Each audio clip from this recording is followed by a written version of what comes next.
김도윤, 김도희의 휴대폰 복구에 성공했다. 김도희의 마지막 통화 내용은 과연? 그리고 황기찬을 기다리는 최후의 결말은? 서울의 차가운 겨울, 김도윤은 경찰서에서 무거운 상자를 건네받았다. 상자 안에는 그의 여동생 김도희가 남긴 마지막 흔적들이 담겨 있었다. 교통사고 현장에서 수거된 그녀의 소지품들. 그 중에서도 눈에 띄는 건 심하게 망가진 스마트폰이었다. 화면은 산산조각 나고 본체는 구겨진 채였다. 경찰은 그저 형식적으로 디지털 증거를 확보하려 했지만 도윤의 직감은 달랐다. 이 전화기는 단순한 물건이 아니었다. 도희의 죽음에 얽힌 진실을 품고 있을 터였다. 도윤은 이미 도희의 사고가 단순한 우연이 아님을 알고 있었다.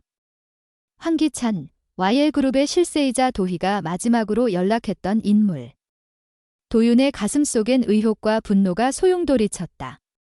황기찬이 도희를 제거하려 했다는 단서를 잡은 터였다. 그 단서의 열쇠가 바로 이 망가진 전화기에 있을 거라는 확신이 들었다. 도윤은 전화기를 손에 쥔 채 이를 악물었다. 도희가 왜 죽어야 했는지 그 진실을 반드시 밝혀내리라 다짐했다. 도윤의 여정은 쉽지 않았다. 그는 서울 곳곳의 데이터 복구 전문가들을 찾아다녔다. 첫 번째 업체는 고개를 저으며 불가능하다고 했다. 두 번째 업체는 시도조차 하지 않았다. 하지만 도윤은 포기하지 않았다. 밤낮 없이 전화기를 들고 다니며 심지어 지방의 작은 수리점까지 찾아갔다. 그의 집요함은 마침내 보답받았다. 한 늙은 기술자가 기적적으로 전화기에 메모리 칩을 살려냈다. 도윤의 심장은 쿵쾅거렸다. 데이터 복구가 시작되자 화면 위로 도희의 마지막 순간들이 하나씩 되살아났다. 복구된 데이터는 충격 그 자체였다. 사고 직전 도희가 황기찬과 통화한 기록이 남아 있었다. 통화 내용은 도윤의 숨을 멎게 했다. 황기찬의 목소리는 차갑고 날카로웠다. 김도희, 그 가짜 계약서에 대해 입을 열면 너뿐만 아니라 내 가족까지 가만두지 않겠어. 그의 협박은 명백했다. 도희는 단호히 맞섰다. 이미 모든 증거를 정리해뒀어요. 당신은 절대 빠져나갈 수 없어요. 그 말 직후 통화는 끊겼다. 도윤은 주먹을 꽉 쥐었다. 황기찬이 도희를 죽인 이유가 분명해졌다. 그녀가 YL그룹의 더러운 비밀을 폭로하려 했기 때문이었다. 하지만 더 충격적인 사실이 기다리고 있었다. 도희가 사고 직전, 혼수 상태에 빠지기 전 마지막으로 딸에게 전화했던 기록이 발견되었다. 도윤은 떨리는 손으로 그 녹음을 재생했다. 도희의 목소리는 약했지만 따뜻했다. 우리 아가, 엄마 말 잘 듣고 꼭 건강해야 해. 무슨 일이 있어도 내 곁에 있을게. 도윤의 눈에 눈물이 고였다. 하지만 녹음 속에서 낯선 목소리가 끼어들었다. 도희 씨, 이제 그만 쉬세요. 다 괜찮을 거예요. 그 목소리의 주인공은 강세리였다. 도윤은 숨을 삼켰다. 강세리, 도희의 오랜 동료이자 친구로 알려진 그녀가 왜 그 순간 도희 곁에 있었던 걸까? 의문은 곧 끔찍한 확신으로 바뀌었다. 강세리가 황기찬과 공모했다는 사실이 명백해졌다. 도윤은 녹음 파일을 손에 쥔 채 경찰서로 달렸다. 그의 눈빛은 분노와 결의로 이글거렸다.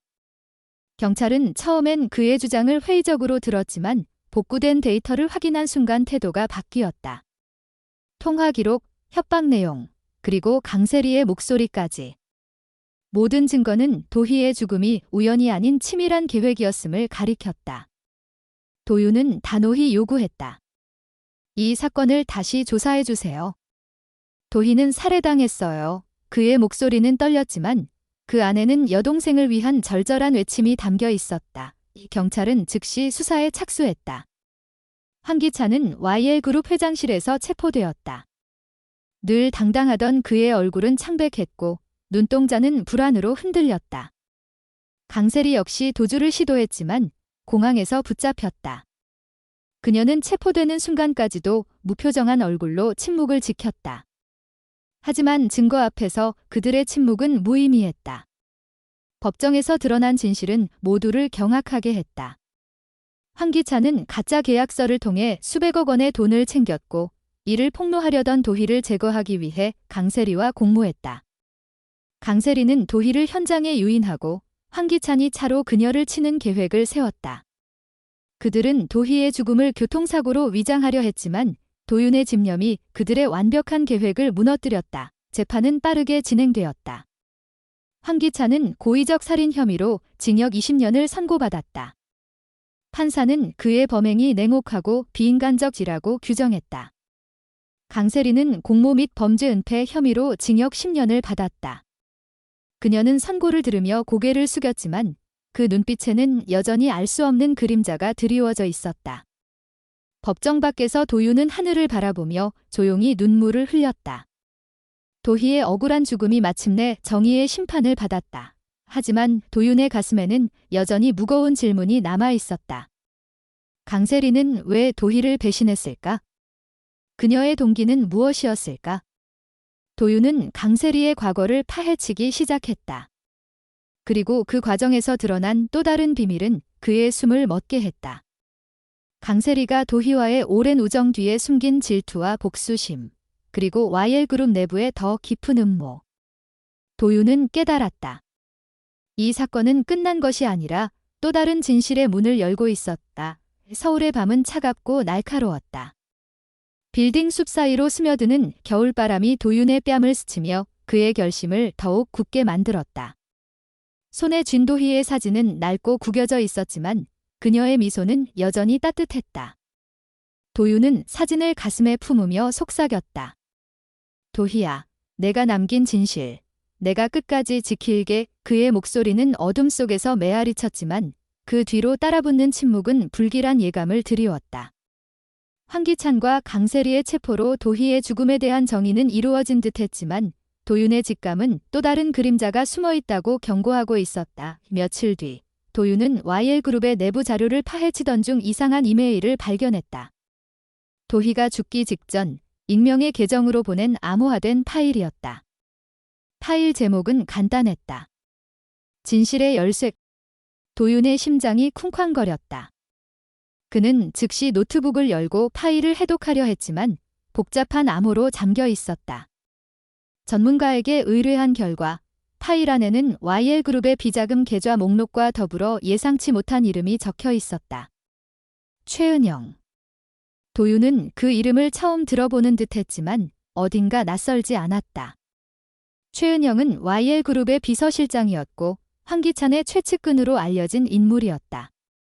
하지만 그녀는 도희의 사건과 아무런 연관이 없는 것처럼 보였다. 도윤은 혼란스러웠다. 도희가 왜 그녀의 이름을 남겼을까? 도윤은 최은영을 만나기로 결심했다. 그녀의 사무실은 YL그룹 본사 최상층에 위치해 있었다.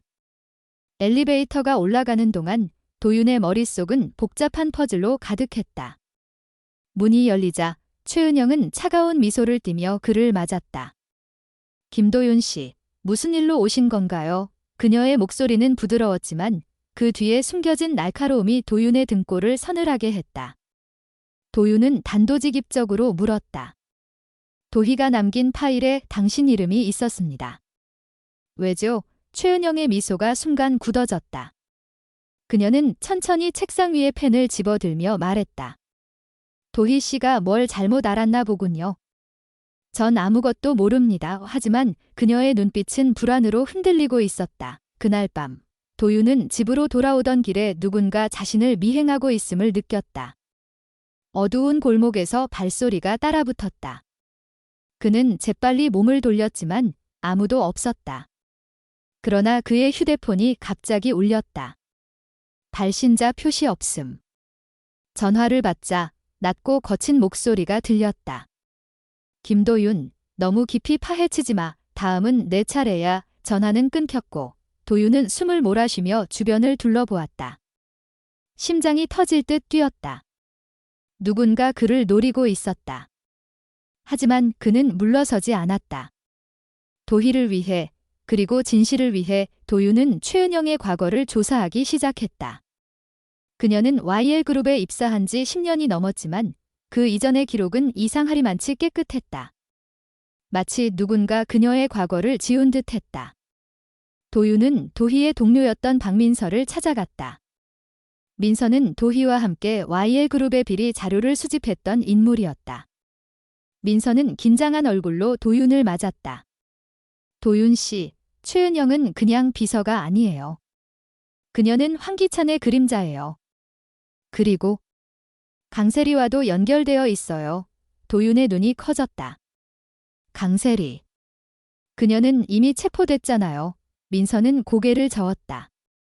세리는 단지 꼭두각시였을 뿐이에요. 진짜 배후는 최은영이에요. 그녀가 모든 걸 조종했어요. 민서의 말에 따르면 최은영은 YL그룹의 비자금을 관리하며 황기찬의 더러운 일을 처리하는 핵심 인물이었다.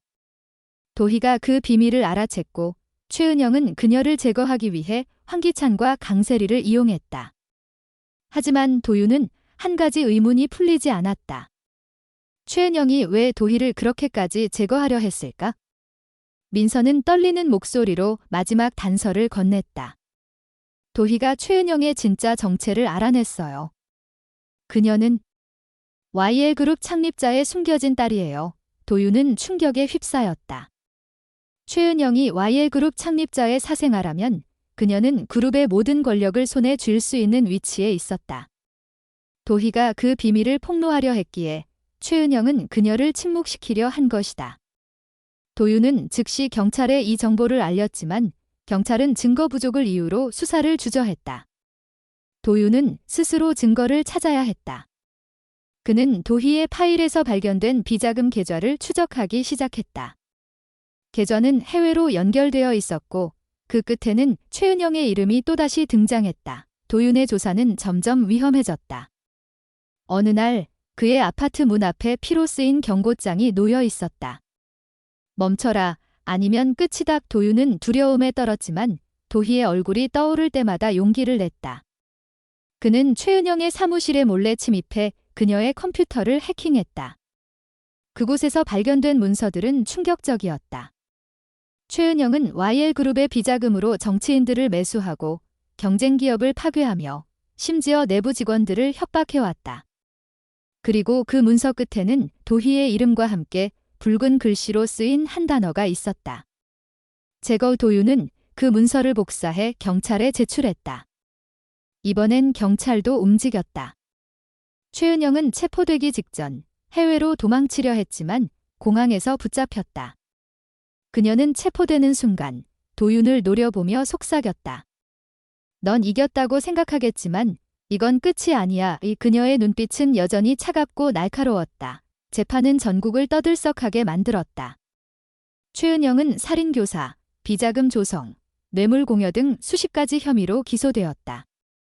그녀의 진짜 정체가 드러나자 YL그룹은 완전히 붕괴했다. 주가는 폭락했고 주주들은 거리로 나와 항의했다. 최은영은 징역 25년을 선고받았다. 판사는 그녀를 탐욕과 권력의 눈먼 괴물이라 불렀다. 하지만 도윤은 그녀의 마지막 말이 마음에 걸렸다. 이건 끝이 아니었다. 재판이 끝난 후 도윤은 도희의 무덤 앞에 섰다. 그는 그녀의 사진을 꺼내 조용히 말했다. 도희야, 이제 정말 끝났어. 내가 쌓은 진실, 내가 지켰어. 하지만 그 순간 그의 휴대폰이 다시 울렸다. 또다시 발신자 표시 없음. 전화를 받자 낯선 여자의 목소리가 들렸다. 김도윤, 최은영은 시작에 불과해. 진짜 적은 아직 살아있어. 전화는 끊겼다. 도윤은 집으로 돌아와 문을 잠갔다. 하지만 안전하다는 느낌은 없었다. 그는 노트북을 열고 도희가 남긴 마지막 파일을 다시 확인했다. 진실의 열쇠라는 이름의 암호화된 폴더. 최은영의 비자금 계좌와 그녀의 정체를 폭로한 자료 외에도 파일 끝에 이상한 메모가 적혀 있었다. 그림자는 항상 가까이에 있다. 도윤은 그 문장을 읽으며 전율을 느꼈다. 도희는 무엇을 경고하려 했던 걸까?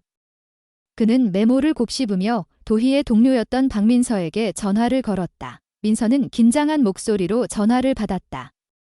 도윤 씨, 지금 무슨 일이에요? 밤늦게 도윤은 단도직입적으로 물었다. 도희가 마지막으로 만난 사람이 누구였죠? 최은영 말고 또 다른 누군가가 있었을 거예요. 민서는 잠시 침묵하다가 떨리는 목소리로 답했다. 도희가 이상한 사람을 만났다고 했어요. 이름은 말하지 않았지만 YL그룹과 관련 없는 외부 인물이라고 했죠. 그녀가 무서워했어요. 도윤의 눈이 커졌다. 그 사람에 대해 더 아는 거 없어요. 민서는 망설이다가 말했다. 도희가 그 사람에게서 받은 명함을 줬어요. 제게 맡겨놓은 게 있어요. 도윤은 즉시 민서의 집으로 달렸다. 새벽 2시, 민서는 낡은 서랍에서 구겨진 명함 한 장을 꺼냈다. 명함에는 이름도 직함도 없었다.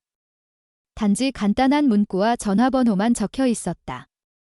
진실을 원한다면 연락하라의 도윤은 그 번호로 전화를 걸었다.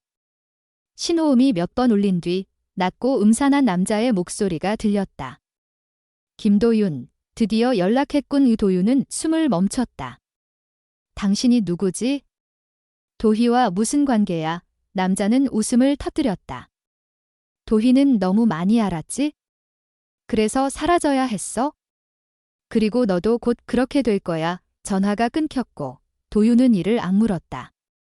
그는 명함의 뒷면에 적힌 작은 글씨를 발견했다. 한강다리, 자정. 도윤은 그날 밤 한강다리로 향했다. 어둠 속에서 다리 위는 텅 비어 있었다. 하지만 멀리서 검은 그림자가 다가왔다. 남자는 얼굴을 가린 마스크를 쓰고 있었다. 김도윤, 여기까지 올 줄은 몰랐어. 그의 목소리는 전화 속 그 남자였다. 도윤은 주먹을 쥐며 물었다. 도희를 죽인 게 너냐? 남자는 천천히 마스크를 벗었다. 드러난 얼굴은 도윤을 충격에 빠뜨렸다. 그는 YL그룹의 전직 임원, 5년 전 실종된 이재혁이었다. 이재혁은 차갑게 웃으며 말했다. 도희는 내 계획을 망쳤어. 그녀가 최은영의 비밀을 알아챘을 때 모든 게 무너질 뻔했지. 도윤은 분노로 떨며 물었다. 무슨 계획? 이재혁은 주머니에서 USB를 꺼냈다. 이 안에 YL그룹의 모든 비밀이 담겨 있어? 최은영, 황기찬, 강세리. 그들은 단지 내 꼭두각시였을 뿐이야. 도윤은 숨을 삼켰다. 이재혁이 모든 사건의 배후였다니. 그는 도윤을 노려보며 말했다. 이 USB를 가지려면 나와 거래해야 해. 아니면 도희처럼 사라질 거야. 이재혁은 체포되었고 USB 안에는 YL그룹의 비자금뿐만 아니라 국제적 돈세탁 조직과의 연결고리까지 담겨 있었다. 도윤은 경찰서에서 그를 신문하는 과정을 지켜보았다.